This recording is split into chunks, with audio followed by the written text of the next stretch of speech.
Bismillahirrahmanirrahim. Assalamualaikum warahmatullahi wabarakatuh. Kaum muslimin dan kaum muslimat yang saya cintai dan saya muliakan, rahimani wa rahimakumullah.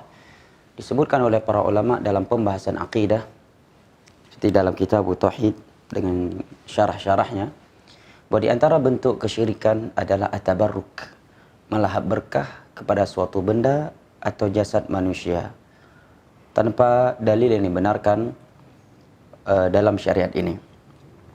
Seperti melahap berkah kepada pohon-pohon yang diyakini sebagai pohon keramat, atau melahap berkah kepada sisa air minum, jasad, tangan orang yang dikatakan alim atau wali Allah Jalla wa'ala.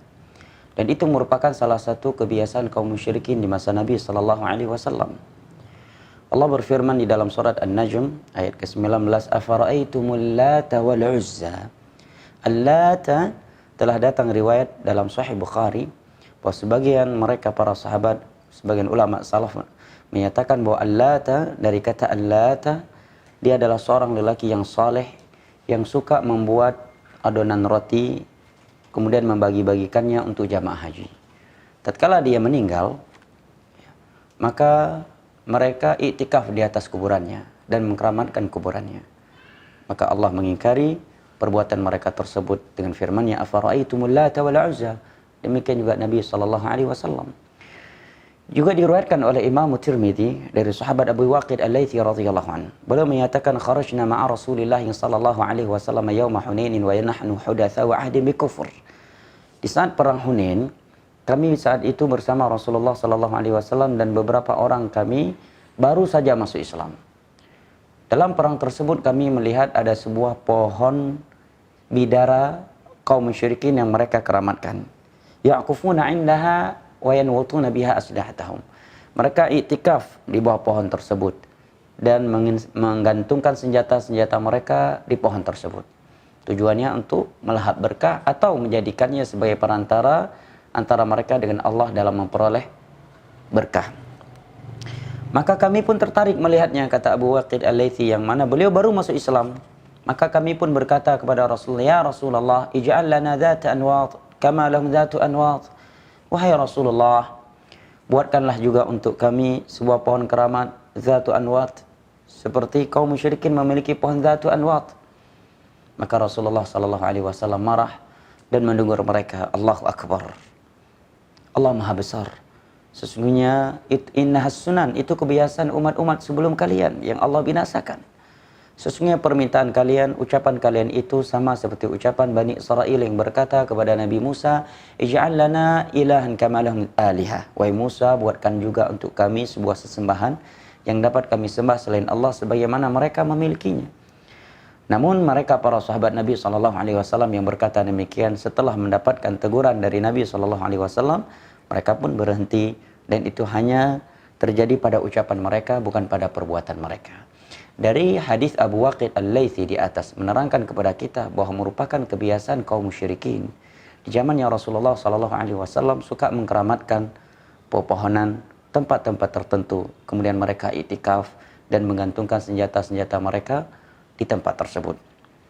Kemudian Nabi SAW ketika ada beberapa sahabat yang baru masuk Islam meminta hal yang demikian, beliau memarahi dan mengingkari mereka.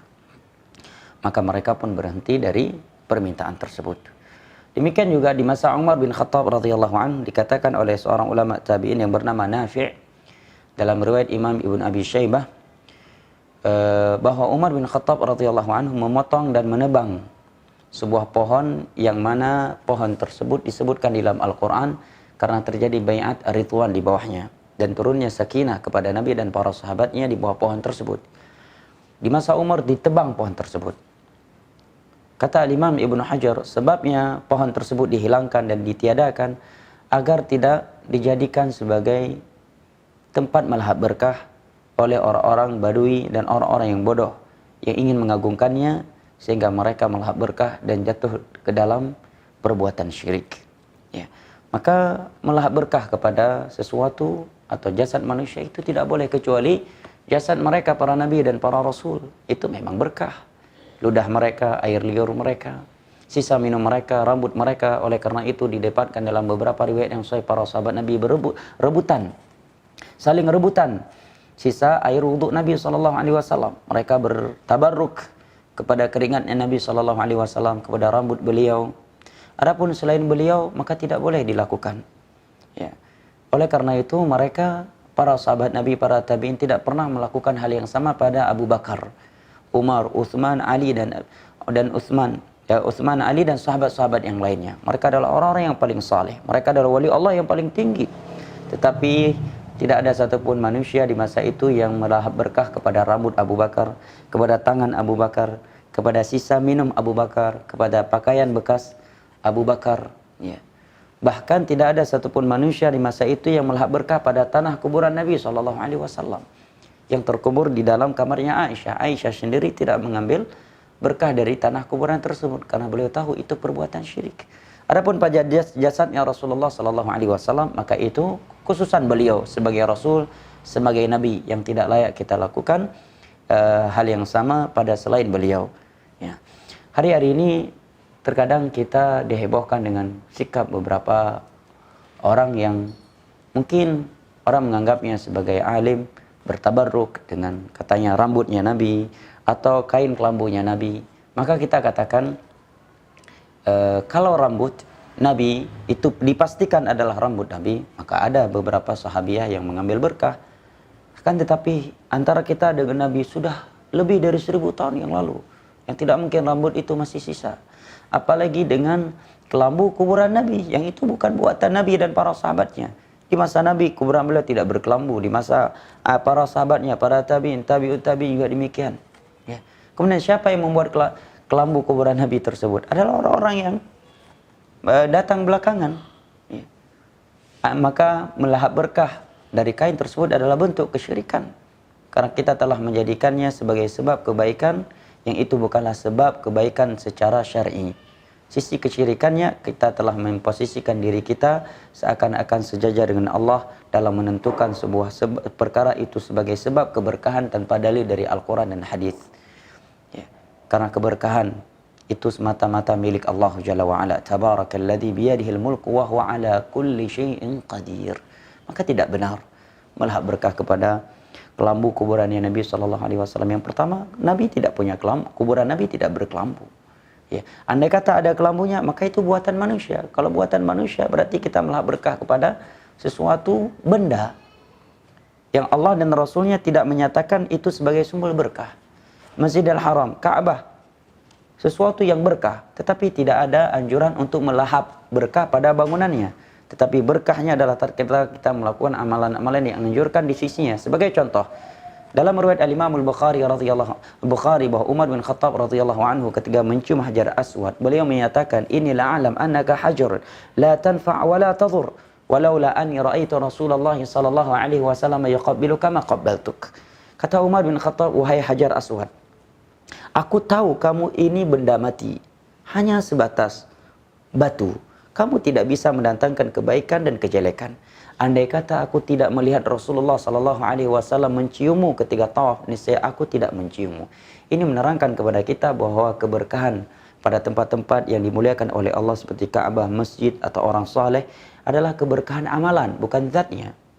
Tatkala kita melakukan amalan-amalan yang dianjurkan padanya, maka kalau kita ingin mendapatkan keberkahan orang saleh adalah dengan kita belajar ilmu agama kepadanya, belajar akhlak, mengikuti akhlak yang mulianya, bukan dengan melahap berkah pada air sisa minumnya atau dengan mencium tangannya. Walaupun hukum asal mencium tangan orang yang mulia tidak mengapa kalau tujuannya beradab, bukan tujuannya untuk melahap berkah. Ya, maka hal yang seperti ini ya, hendaknya tidak dilakukan agar tidak menjerumuskan seorang dalam kesyirikan. Kemudian disebutkan sebuah faedah dari oleh Syekh Saleh Al-Syekh dalam syarah Kitab Tauhid dalam kitab At-Tamhid, bahwa menjadikan sesuatu sebagai berkah bisa jatuh ke dalam syirik besar dan bisa juga jatuh ke dalam syirik kecil. Itu bisa menjadi syirik besar apabila dia menganggap tempat tersebut atau orang tersebut yang telah meninggal sebagai perantara antara dia dengan Allah dalam memperoleh keberkahan. Sebagaimana ini syiriknya kaum musyrikin zamannya Rasulullah. Allah berfirman, "Walladzina takhadhu min dunillahi aw min dunihi awliya ma na'buduhum illa liqarribuna ila Allahi zulfa."